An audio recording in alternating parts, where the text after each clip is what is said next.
आज के इस वीडियो में हम भारत पर तुर्की आक्रमणों के दौरान भारतीय शासकों के खिलाफ तुर्कों की सफलता के कारणों का विवेचन करेंगे, या यूँ कहें कि राजपूतों की पराजय के कारणों का विवेचन करेंगे। इस विषय पर प्राय यूनिवर्सिटी एग्जाम्स में निबंधात्मक प्रश्न पूछ लिए जाते हैं।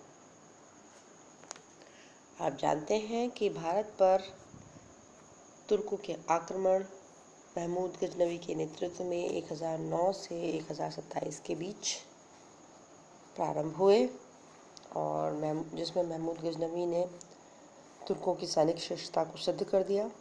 उसके बाद 12वीं शताब्दी में 1175 से 1206 के मध्य मोहम्मद गौरी के नेतृत्व में तुर्क आक्रमण हुए और अंततः 1206 में दिल्ली सल्तनत की स्थापना हुई।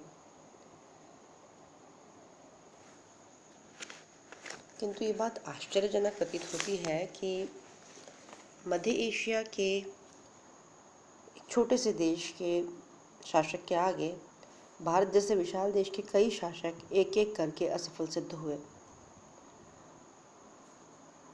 राजपूत विशेष प्रतिरोध करने में असफल रहे। अतः तुर्कों की सफलता के कारणों पर इतिहासकारों ने विशेष रूप से ध्यान दिया है।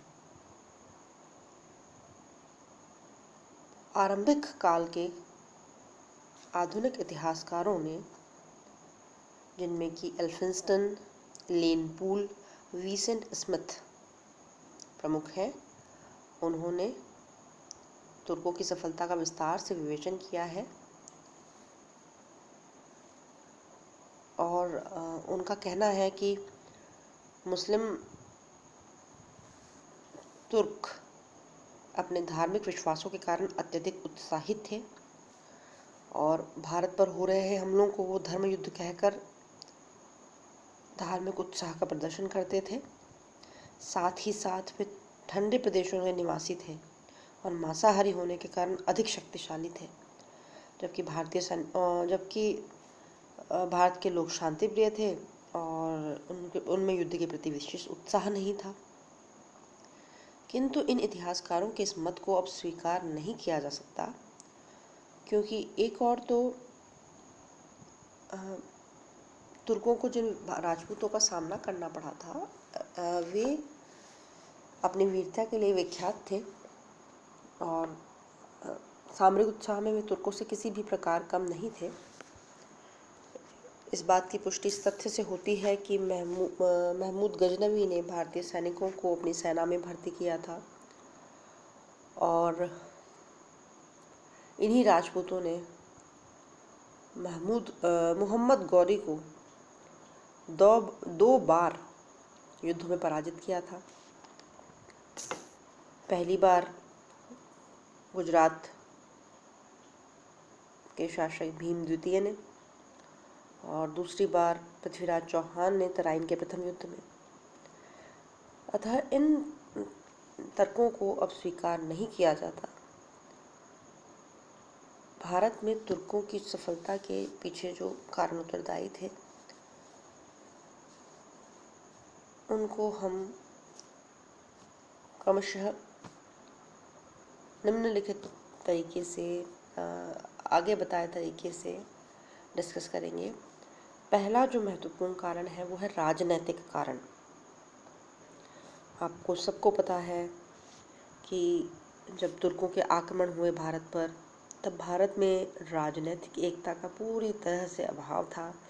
सारा देश छोटे छोटे क्षेत्रीय राज्यों में विभक्त था और उससे भी बड़ी बात, ये क्षेत्रीय शासक क्षेत्रीय विस्तार और व्यक्तिगत महत्वाकांक्षा की भावना के कारण एक दूसरे के साथ लगातार संघर्षरत रहते थे। साथ ही साथ राजनीतिक विखंडन के कारण उत्तर पश्चिमी सीमांत की सुरक्षा को सिर्फ उसी इलाके के शासकों का कर्तव्य मान लिया गया। उत्तर भारत के अन्य राजाओं ने उत्तर पश्चिमी सीमांत की सुरक्षा के लिए कोई विशेष प्रयास नहीं किया और एक बार ये सुरक्षा पंक्ति टूटी और तुर्कों ने भारत पर राज्य स्थापित कर लिया।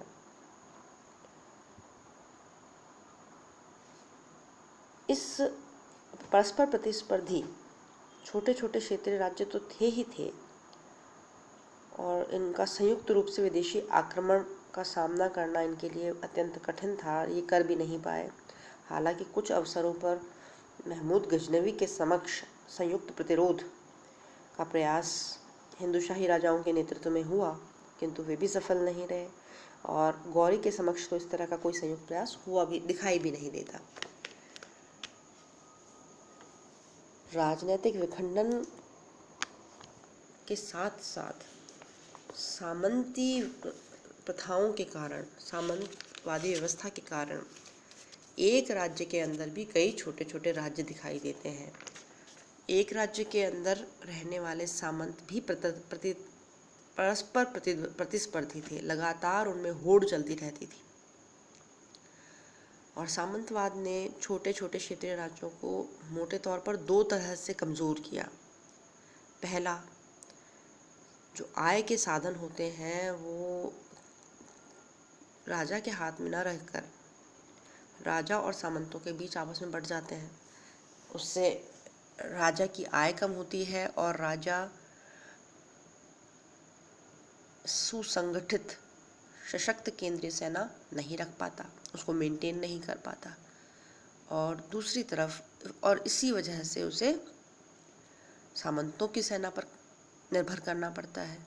युद्ध के समय सामंत निश्चित संख्या में सेना भेजते हैं, किंतु कई सारे सामंतों की सेना के द्वारा भेजी गई सेनाओं के बीच समन्वय स्थापित करना अत्यंत कठिन होता है और ये सेना किसी भी तरह से केंद्रीकृत तुर्क सेना का सामना करने में असमर्थ रहती थी,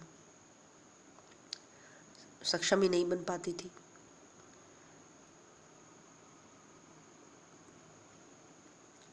ये तो हुए तुर्कों की सफलता के राजनीतिक कारण, राजनीतिक विखंडन और सामंतीकरण। इसके बाद तुर्कों की सफलता के पीछे जो सैन्य कारण उत्तरदायी थे, हम उनकी बात करेंगे। तुर्कों की रण पद्धति थी वो बहुत उन्नत थी और अस्त्र शस्त्रों के प्रयोग में भी उन्हें अग्रता प्राप्त थी। सैनिक कारणों में जो पहली बात है वो ये कि तुर्कों की सेना में घोड़ों का प्रयोग अधिक होता था, जबकि भारतीय सेना में हाथी का प्रयोग और पदाती सेना का प्रयोग ज़्यादा था। घुड़सवार सेना भी थी, किंतु तुर्क सेना मूलतः घोड़ों पर आश्रित थी। घोड़ों की तेज गति के कारण तुर्कों को सदा सुविधा होती थी कि वे जीतने पर भारतीय सेना को अधिक दूरी तक खदेड़ सकते थे और हारने पर तुरंत द्रुत गति से सुरक्षित स्थानों पर छुप सकते थे।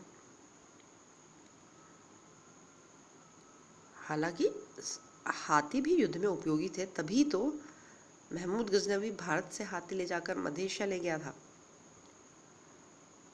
पर फिर भी शक्तिशाली अश्वारोही सेना के मामले में तुर्कों को राजपूतों से बढ़त प्राप्त थी। दूसरा जो कारण है वह है कि भारतीय घुड़सवार सेना, तो भारतीय राजाओं के पास भी घुड़सवार सेना होती थी, लेकिन भारतीय अश्वारोहियों को कुछ असुविधाओं का सामना करना पड़ता था। तुर्क सैनिक चमड़े की जीन का इस्तेमाल करते थे, जबकि भारतीय चमड़े को अपवित्र मानकर कपड़े की या फिर बोरे की जीन का इस्तेमाल करते थे। इसी तरह तुर्कों द्वारा जो रकाब, जिसमें कि पैर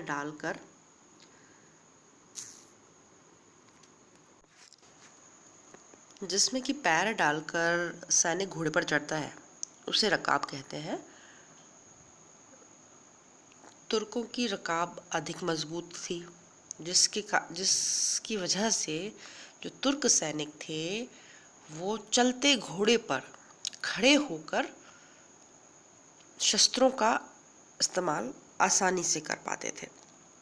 इसी तरह से तुर्क घोड़े की नाल का प्रयोग करते थे, जिसकी वजह से घोड़ों के घायल होने और मर जाने की संभावना कम थी, जबकि भारतीय सेना घोड़े की नाल का इस्तेमाल नहीं करती थी।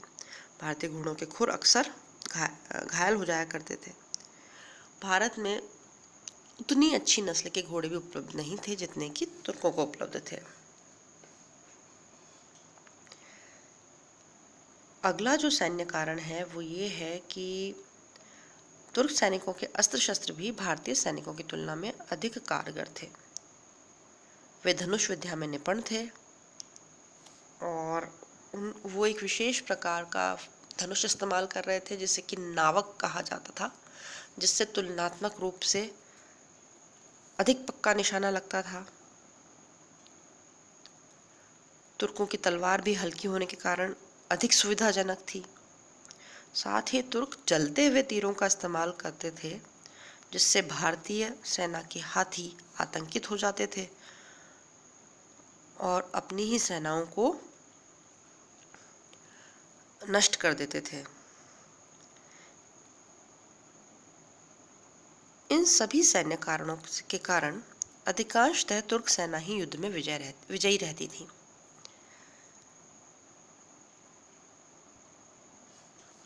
अब हम तुर्कों की विजय के सामाजिक कारणों पर दृष्टिपात करेंगे। इतिहासकार परमात्मा शरण और मोहम्मद हबीब ने भारतीय शासकों की हार के लिए सामाजिक परिस्थितियों को भी उत्तरदायी माना है। आप जानते हैं कि भारतीय समाज वर्ण और जाति व्यवस्था के कारण कई वर्गों में बटा हुआ था। छुआछूत की भावना अत्यंत प्रबल थी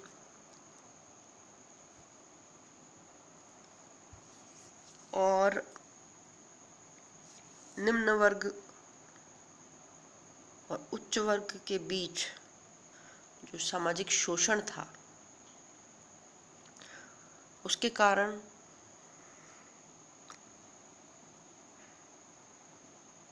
संगठित रूप से विदेशी आक्रमण की प्रतिरोध की भावना होना संभव नहीं था।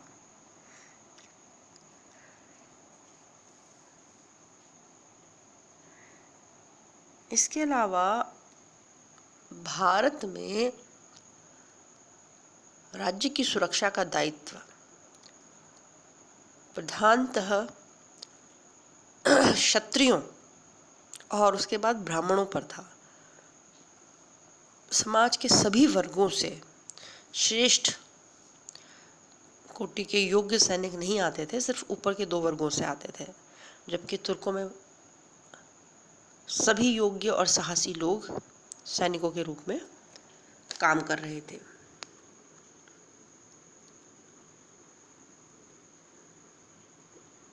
इस सामाजिक व्यवस्था के फलस्वरूप तुर्कों को केवल कुछ मुट्ठी भर राजपूतों के विरुद्ध ही संघर्ष करना पड़ा। भारतीय जनता द्वारा संगठित होकर तुर्की आक्रमण के विरोध में कुछ भी नहीं किया गया। परिणाम थे मुट्ठी भर राजपूतों को पराजित करके सारे भारत पर तुर्कों का अधिकार हो सका। अन्य कारण भी हम कुछ बता सकते हैं, जैसे कि भारतीय शासक और तुर्क शासकों के दृष्टिकोण में बहुत बड़ा अंतर था। ये मनोवैज्ञानिक कारण है। भारतीय शासक युद्ध में हार को व्यक्तिगत अपमान समझकर आत्महत्या कर लेते थे, जिससे उनकी योग्यता और युद्ध के अनुभव उनके साथ ही खत्म हो जाते थे। जबकि तुर्क शासक युद्ध में पराजय से हतोत्साहित ना होकर हार के कारणों को समझने का प्रयास करते थे और बारंबार प्रहार करते थे।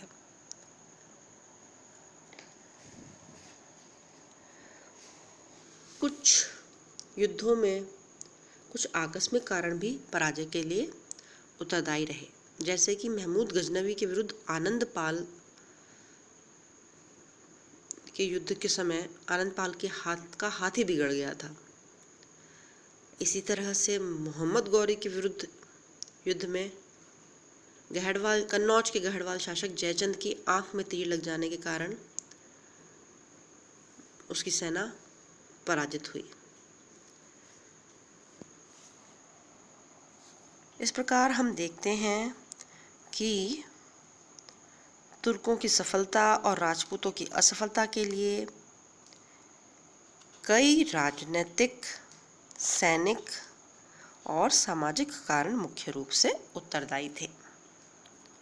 इसी के साथ ही वीडियो समाप्त करते हैं।